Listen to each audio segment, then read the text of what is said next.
Welcome to the Australian Hiker Podcast, Australia's longest running hiking podcast, downloaded over 1.2 million times worldwide and providing you with an Australian perspective on all things hiking.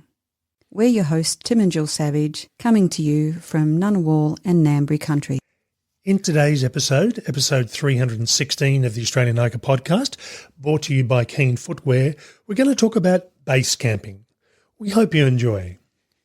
If you'd like to help support Australian Hiker and this podcast, there are a couple of ways that you can help us out. Firstly, by subscribing on your podcast host of choice so that each episode is available as soon as it's published. And if you have the opportunity, leave us a 5-star review. Another way to support us is go to the Australian Hiker website at www.australianhiker.com.au and click on the supporters page and buy us a coffee. You can do a one-off donation or become a monthly supporter. All donations are greatly appreciated and help us to continue producing this podcast and blog. Now let's get on to today's episode.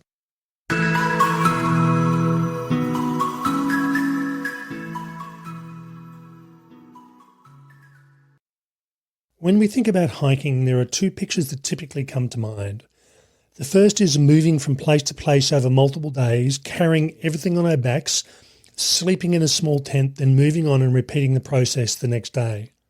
The second picture is that of driving to a nearby destination, hiking for part of the day with a day pack, and then returning to your car before driving home. But why do we tend to think about hiking in this way? In this podcast episode, we're going to look at base camping as an alternative to creating a different type of hiking adventure whereby you hike from and return to a central location. So let's look at the definition in more detail. Base camping is a term that is typically associated with mountaineering and basically means setting up a campsite in some predetermined central location and travelling to and from your campsite with the acquired equipment you need for the day. And in doing so, you can carry the bare minimum that you need to take with you for your 4 ways away from and back to the camp and making the day as easy as possible. Now, typically this is done for multi-day trips rather than single days. So if you're just going to go away for one day and do one hike, you're not going to set up a base camp somewhere. You're just going to drive there, do your walk and come back again. But if you're doing multiple hikes or multiple day hikes from a central location, it makes sense. And to give you an example, when we started Australian Hiker, Jill and I would typically go for a hike every Saturday. We'd leave our hometown of Canberra and travel anywhere from a short distance away to anywhere just up to and around about 3 hours distance. We'd do a hike of about 2 to 6 kilometres in length, return to the car and then drive home, making for anything up to a 7 to 10 hour day. We soon managed to do all the walks nearby in close proximity of home and found ourselves at the longer end of the time scale, and we'd often return home tired and need the Sunday to take that's right. to take a bit of a rest and recover for work on Monday again. Now, the big bonus of base camping is that you minimise this travel time. And I'm going to use here an example of a trip we did a few years ago over an Easter to Mudawinji National Park in Western New South Wales, which involved an 11-hour drive over 2 days, covering a distance of around about 1,000 kilometres in each direction. So 2,000 kilometres in total. In this case, there was no way that we were going to travel to that far-flung destination just to do a single hike. By doing the trip this way, we managed to complete 5 out of the 6 main walks that Mudawinji had on offer. And we started each walk from our campsite where our car was parked. And if we had have pushed it, we probably could have done the final walk. However, that final walk required us to drive a couple of kilometres away and start the walk at a separate destination. And I must admit, we were staying in the central campground and we could either walk across the road to some of the site, we could walk 50, 100, 150 metres to the central hub where a number of walks started from. And it really did make it quite easy to actually not have to worry about carrying everything and moving in a distance that's, just travelling in one direction. Much of our focus on the walks that we've done since we started Australian Hiker has been on southern New South Wales and the ACT region. And when we travel interstate, we tend to focus on the known long-distance walks. But in coming years, we do have planned a series of 7 to 10 day long trips interstate to do base camping. And the aim being that we'll go to a central location that's well known and has a number of different hikes starting at the same trailhead, and camp as close as we can, and then just do a walk or 2 walks in a day, come back to the tent overnight, and then go off and do another 1 or 2 walks the next day. Now, we've done something similar to that more recently, and that was a couple of years ago when we did Bungonia National Park. And we went up there for a weekend, camped in a central campground. We stayed there for a couple of nights, and we went through and did a whole series of walks that were pretty much based in that area. Now, there was a couple of walks that required us to drive probably would have been 150 metres up the road. We probably could have walked, but we opted to drive our car, leave our tent there, and go and do the walks that were based from that particular campsite or that particular trailhead. And again, it made it so much easier rather than what we would have done previously, go up on a weekend and do 1, maybe 2 walks if we could in a day, come back the following weekend, do the same again.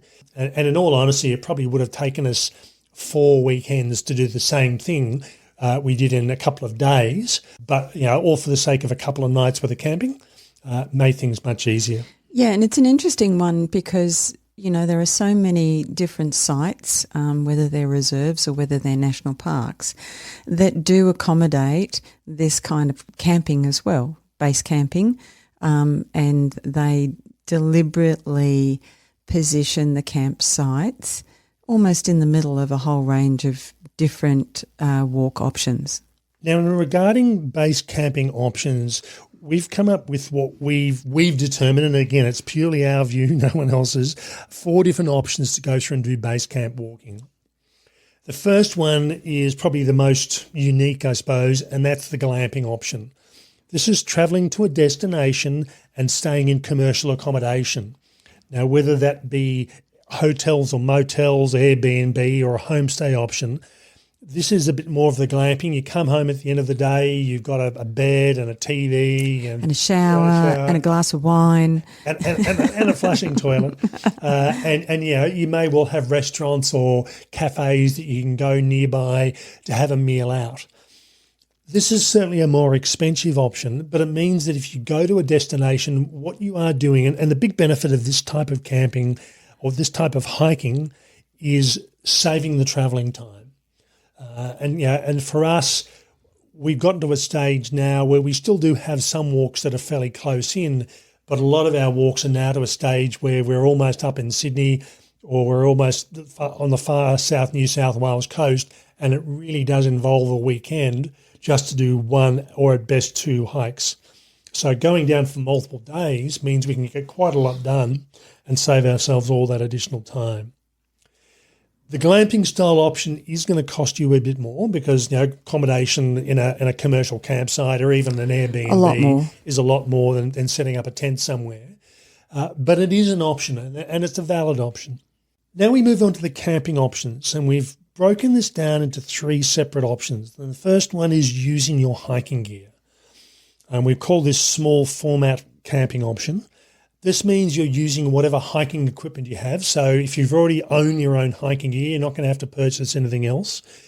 Pluses on this type of camping is you already own the gear, so you don't have to purchase anything. You know how it works. You don't have to think about it. But the downsides tend to be if you've ever spent a couple of days in a small tent, it's okay when you're hiking from location to location, you set up at the end of the day and all you're really doing is sleeping. When we went up to Mutawinji to do that walk over that Easter, we took our hiking tent with us.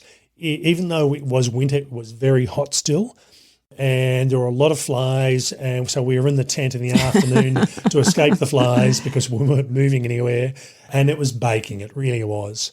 And there wasn't a lot of space, and we really didn't want to have, it's not the sort of environment you want to be stuck next to each other, getting all sticky and sweaty. Oh, that's so romantic, Tim. It is. We're married. Oh.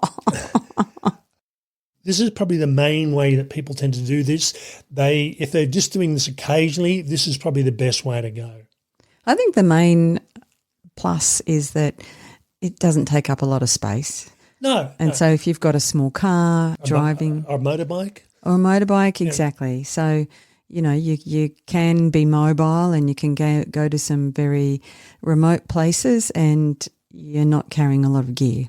No. Now, for us, it worked out really well, but, given we were at this campsite for, I think it was about 3 nights we were there, it just would have made things better. Yeah, it was a bit over it by then. We had had a bigger tent, a table, we did have good chairs with us, but we would have had a better experience had we have had more luxurious equipment, if you like. And certainly from that particular walk, we decided that we needed something bigger to do this type of camping. Yeah, we did have an awning on the car, which helped, and we could block out some of the sun. But as Tim said, it was unusually warm, maybe usually warm. I don't know for that place at that time of the year, but we certainly felt it.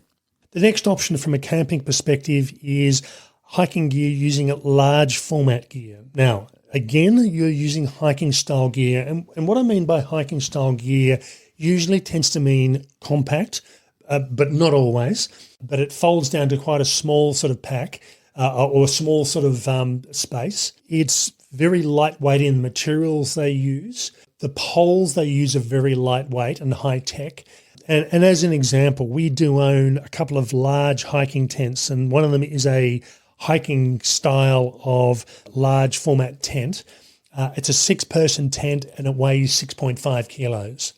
So at a pinch, if we were just going for 2 or 3 nights and wanted a bit more space than a 2-person tent's going to provide, we could very easily say, okay, we'll split the gear between us, maybe carry a bit more weight than you would do just with a lightweight tent for 3 days.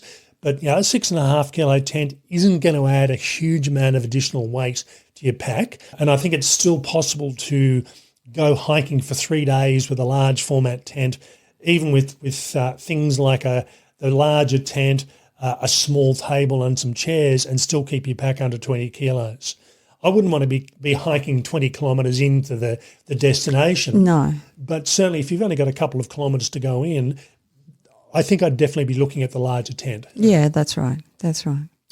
Now, one of the disadvantages of these large style tents, they use high-grade technical fabrics, very lightweight. The poles are really lightweight, and it's very easy to set up. If you are used to using or setting up a hiking tent, the large tents that are 6-person, they are no more difficult. We will have a review of our couple of tents go up in the next few days, and these tents, it takes us the same amount of time with this large style hiking format tent to set up as the little 2-person tent.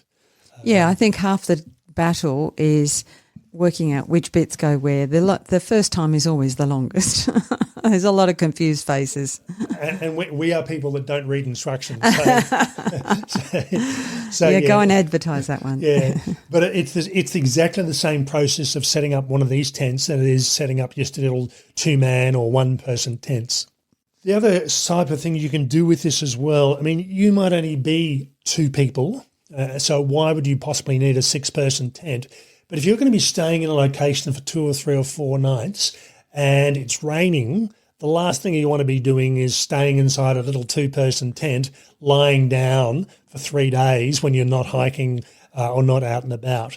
Having a large style tent that I'm just on 6'2", 185 centimetres, I can stand up in this tent without brushing my head on the roof. It's airy. It's got lots of features in it. It means you can get a lightweight hiking chair, some of the little ultralight hiking chairs, and sit inside rather than having to sit on the ground. I'm not a big fan of actually sitting inside tents. I just don't find it comfortable. Whereas I prefer to sit in a chair or go outside and sit on a log if I can, if they're available and if it's not raining. So these tents, the price is not cheap.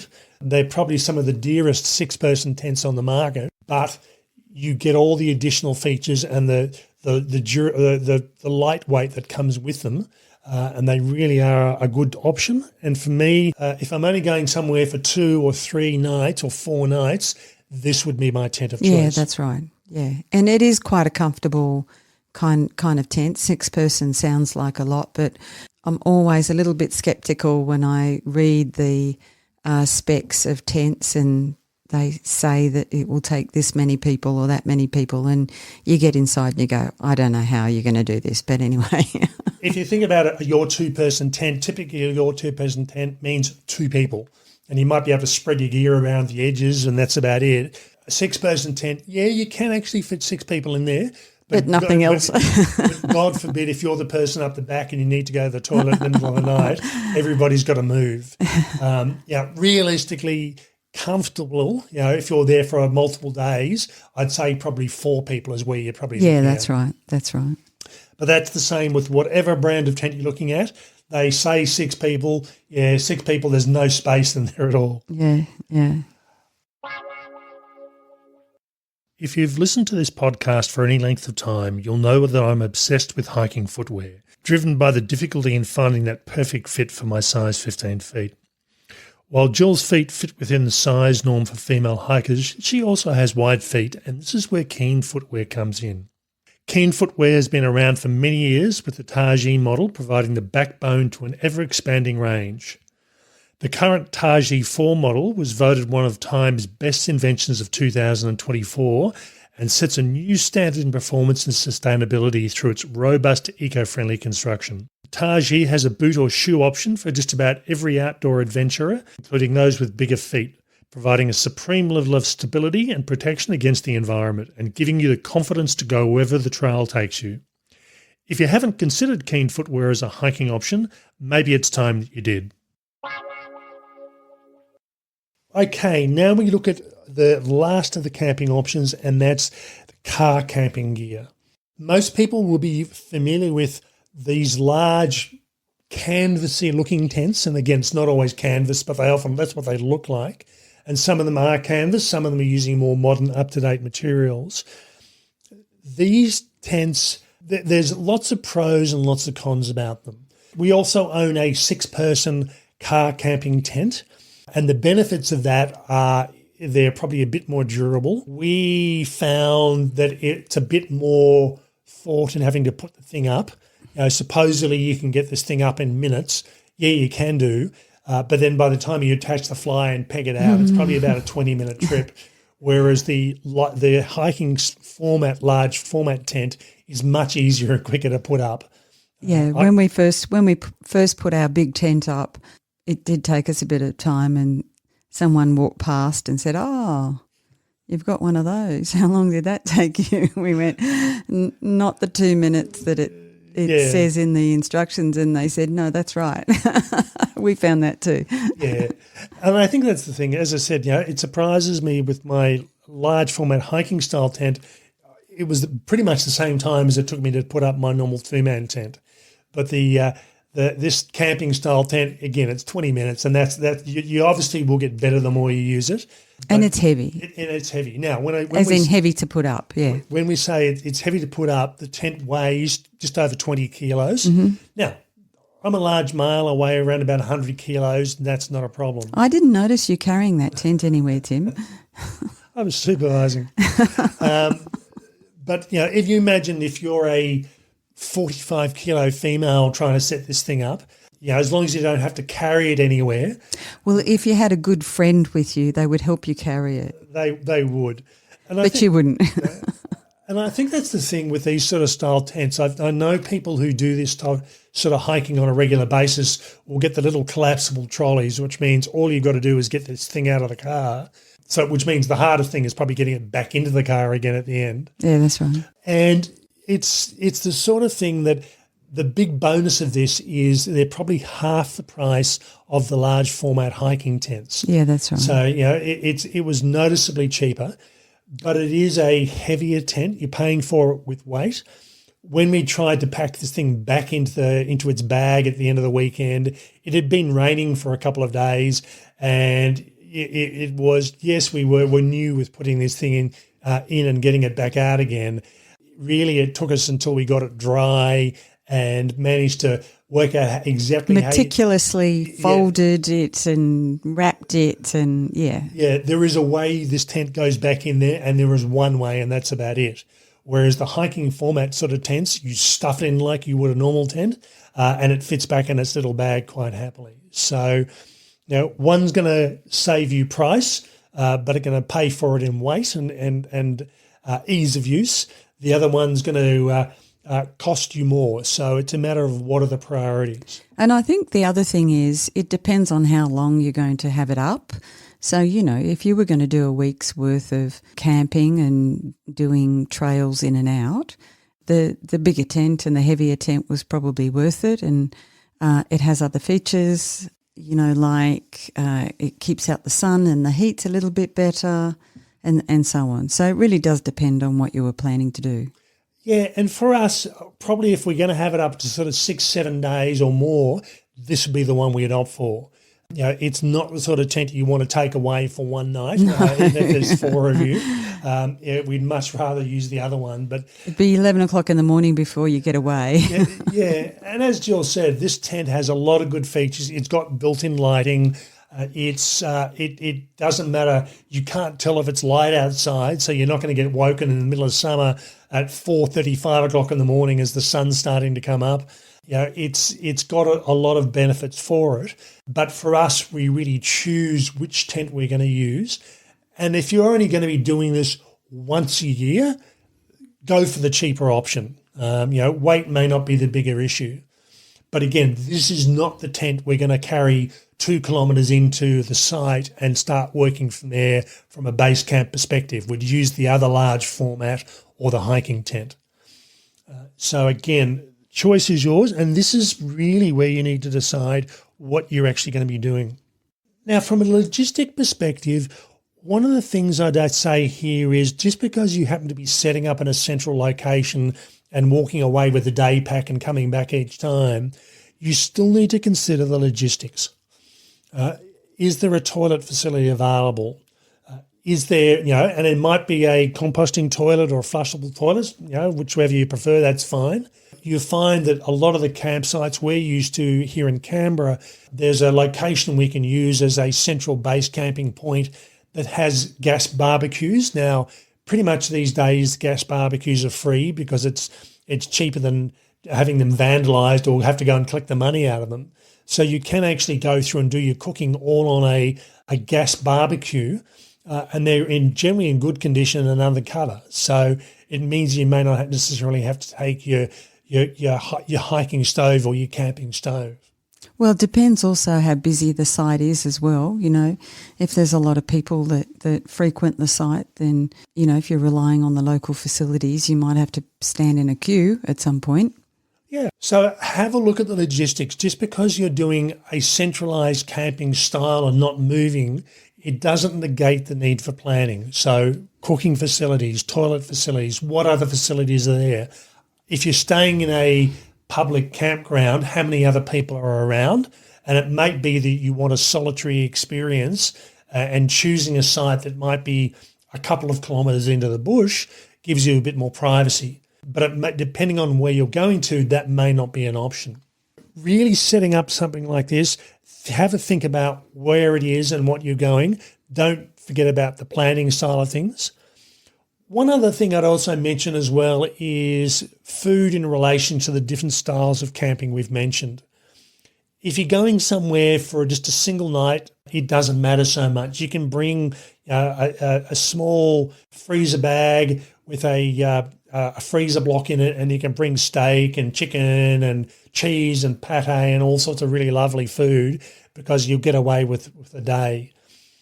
Once you start going into multiple days, it really is going to depend on car space you have and what facilities you have. So a lot of people that will car camp will have decent eskies with freezer blocks in them, or they'll have battery operated or motorized, or little small motorized camping fridges that will run for a couple of days or 2 or 3 days without having to be recharged, which means you can bring pretty much anything you need. Particularly in relation to the heaviest style of gear, what it comes down to is what you can physically fit into a car. And this goes for any style of camping is you are limited by the space your car has. It's no good if you've got a tiny little sports car with a tiny little boot trying to put a 20 kilo tent in it, and a 20 kilo tent actually takes up quite a lot of space. Yeah, that's right. Yeah, by the time you throw in the tables and the chairs and the food and everything else, you're into the back seat of the car and you really are limited. Yeah, it might be okay if you're going off by yourself as opposed to, you're taking yourself and a friend and a couple of other friends. I'm not quite sure where they would sit in a small car.